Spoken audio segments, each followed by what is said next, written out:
करतो त्यातला पहिला टप्पा असेल 2029 आणि 2029चा जो आराखडा असेल त्याच्यामध्ये प्रत्येक विभागाला 2029 पर्यंतची त्यांची लक्ष्य ठरवावी लागतील, ते नेमकं काय करणार आहेत आणि प्रत्येक वर्षीची लक्ष्य देखील ठरवावी लागतील। म्हणजे 2025 संपल्यावर त्यांचं काय लक्ष्य असेल, 26 मध्ये काय असेल, 27 मध्ये काय असेल, कुठल्याही परिस्थितीमध्ये एक अकाउंटेबिलिटी प्रशासनामध्ये आली पाहिजे, अशा प्रकारचा आपला प्रयत्न आहे।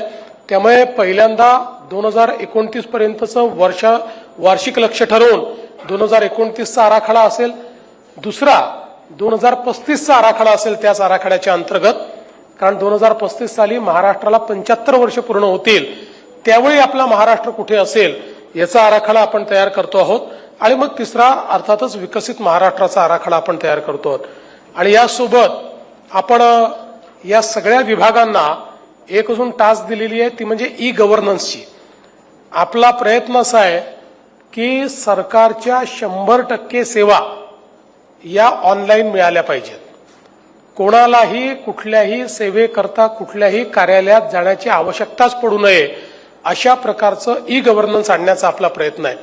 आणि केवळ ऑनलाईन नाही तर आता आपण मेटासोबत करार केलाय, त्यामुळे सरकारच्या सगळ्या सेवा व्हॉट्सअपवर उपलब्ध झाल्या पाहिजेत, अशा प्रकारचा आपला प्रयत्न आहे। म्हणजे एखादी सेवा जर घ्यायची असेल त्याचा अर्जही तुम्ही व्हॉट्सअपवर करू शकाल, त्याचे पैसेही तुम्ही व्हॉट्सअपवर भरू शकाल आणि त्या सेवेचा लाभही तुम्ही व्हॉट्सअपच्या माध्यमातून घेऊ शकाल। अशा पद्धतीनं आपण ई गव्हर्नन्सवर खूप मोठ्या प्रमाणात भर दिलेला आहे। आणि या 150 दिवसामध्ये अर्थातच मोठ्या प्रमाणामध्ये जे काही आपले प्रशासकीय सुधार आहेत त्याच्याकरता आपण भर दिलेला आहे। म्हणजे त्यामध्ये विशेषतः कार्यपद्धतीतला बदल, आपल्याला माहिती आहे की अनेक वेळा छोट्या छोट्या गोष्टीकरता फायली या 10 टेबलवर जातात, त्याची काही आवश्यकता नाही, त्याच्यामुळे वेळ लागतो। त्यामुळे प्रशासकीय सुधारणा करत जिथे 10 टेबल लागतात तिथे ही सगळी प्रोसेस कट करून 2च टेबलांवरती गेली पाहिजे, अशा प्रकारचा प्रयत्न हा आपला चाललेला आहे।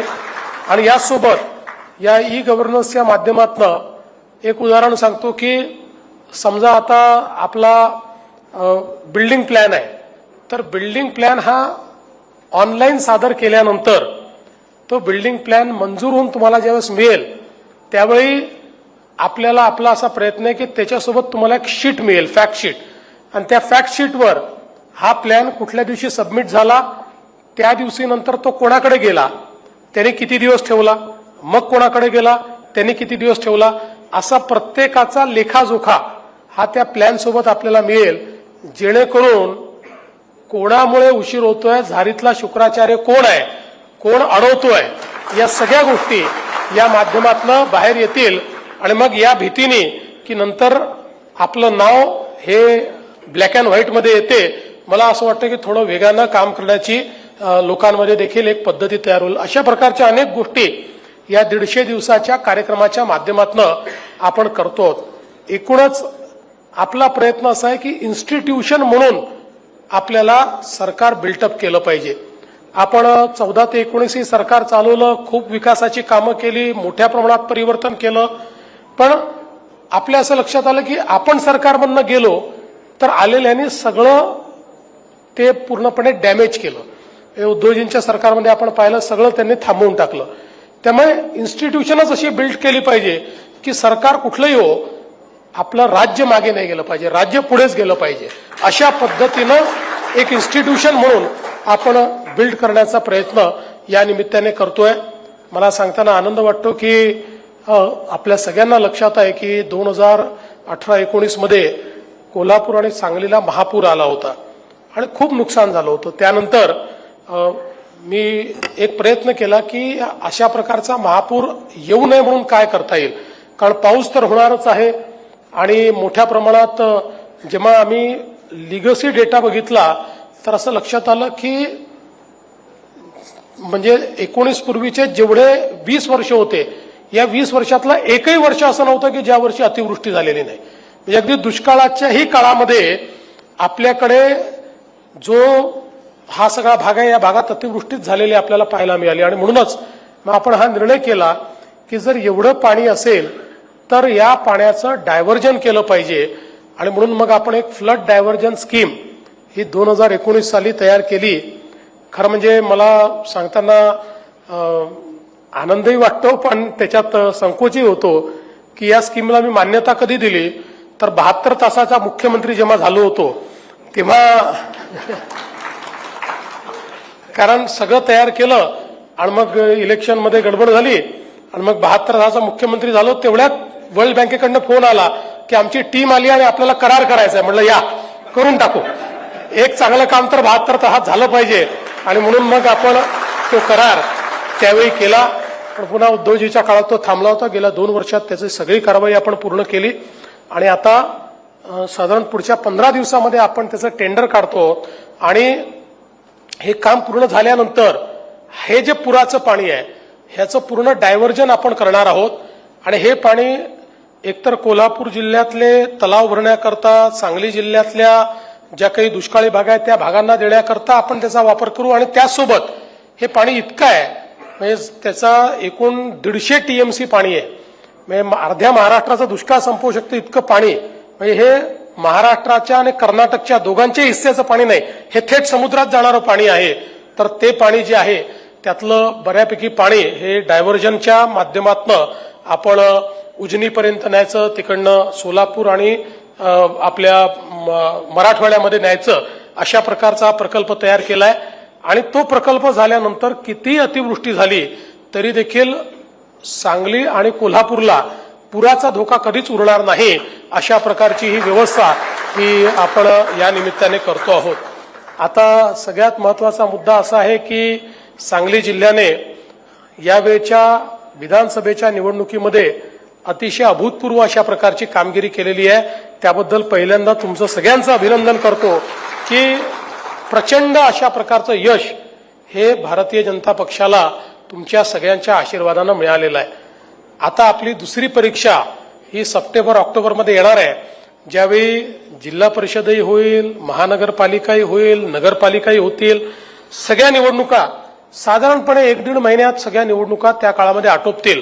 कदाचित जिल्हा परिषद आणि नगरपालिका एकत्रित होतील किंवा एक 5-7 दिवसाचा त्यांच्यात अंतर असेल आणि त्यानंतर 15 दिवसांनी महानगरपालिका होतील.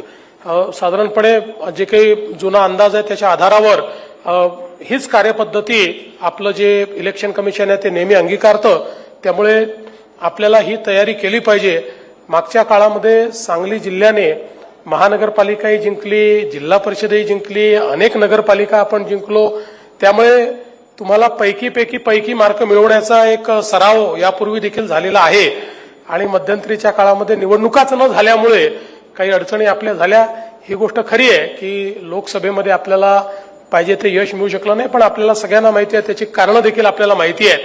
त्यामुळे ती कारणं जाणून घेऊनच आपण विधानसभेची तयारी केली आणि तयारी केल्यावर आपण काय करू शकतो हे आपल्याला या ठिकाणी निश्चितपणे पाहायला मिळालेलं आहे. म्हणून माझी आपल्याला विनंती आहे की आता महानगरपालिका, जिल्हा परिषद आणि नगरपालिका, नगरपंचायती याच्या निवडणुकीची तयारी जोरात करायची आहे. पूर्ण ताकदीनं आपल्याला लढायचं आहे. सगळ्या स्थानिक स्वराज्य संस्था या आपल्याला निवडून आणायच्या आहेत. कारण सरकार तेव्हाच काम करू शकतं जेव्हा स्थानिक स्वराज्य संस्था ही त्याच्याशी अलाईन असते. नाहीतर मग ती अलाईन नसली तर दिलेला पैसा कुठे जातो हे लक्षात येत नाही. तिथे अजून ते 4 भानगडी करतात, त्यातनं अजून विकासाला कुठेतरी खीळ बसते. आणि म्हणून मला असं वाटतं की आपण सगळ्यांनी आता पुढच्या काळामध्ये थोडंसं पक्षाची नीट बांधणी करून बूथपर्यंतची रचना आपली एकदा ओव्हरहॉल करून निवडणुकीच्या मोडमध्ये येऊन या स्थानिक स्वराज्य संस्था जिंकल्या पाहिजेत. आणि मी तुम्हाला आश्वस्त करतो की तुम्ही स्थानिक स्वराज्य संस्था जिंकलात की त्यानंतर कुठल्याही परिस्थितीत जिथे जिथे तुम्ही जिंकाल त्या ठिकाणी निधीची कुठली कमतरता मी पडू देणार नाही. मोठ्या प्रमाणात शासनाकडनं विकास कामं आपण त्या ठिकाणी करू आणि एक परिवर्तन घडवण्याचं काम आपण करू. खरं म्हणजे अनेक गोष्टी बोलायच्या आहेत, पण दिल्लीला नीती आयोगाची बैठक असल्यामुळे मला दिल्लीला वेळेत पोहोचणं हे देखील गरजेचं आहे. म्हणूनच आज सगळ्यांची भाषणं कट केली, नाहीतर सगळी नेते मंडळी वर बसलेली, काही समोर बसलेली, सगळेच भाषण देण्याला केपेबल आहेत. पण मी अशी विनंती केली आणि दादांना मी सांगितलं की तुम्ही उच्च आणि तंत्र शिक्षण मंत्री आहे, त्यामुळे तुमच्या तंत्राचा वापर करून मला लवकरात लवकर तिथनं कसं निघता येईल हा प्रयत्न करा. आणि दादांनी एकदम थेट माईक हातात घेऊन ते तंत्र वापरल्यामुळे मला आपल्याशी संवाद साधण्याची संधी मिळाली. मी त्याबद्दल आपल्या सगळ्यांचे आभार मानतो. पुन्हा पुढच्या वेळेस मी पुन्हा येईन असतंच आपलं. त्यामुळे मी जेव्हा पुन्हा येईन त्यावेळी मग अधिक आपण या ठिकाणी चर्चा करू. आपल्या सगळ्यांचं मनापासून अभिनंदन करतो. दोन्ही नूतन अध्यक्षांचं अभिनंदन करतो आणि माझं बोलणं संपवतो. धन्यवाद. जय हिंद, जय महाराष्ट्र.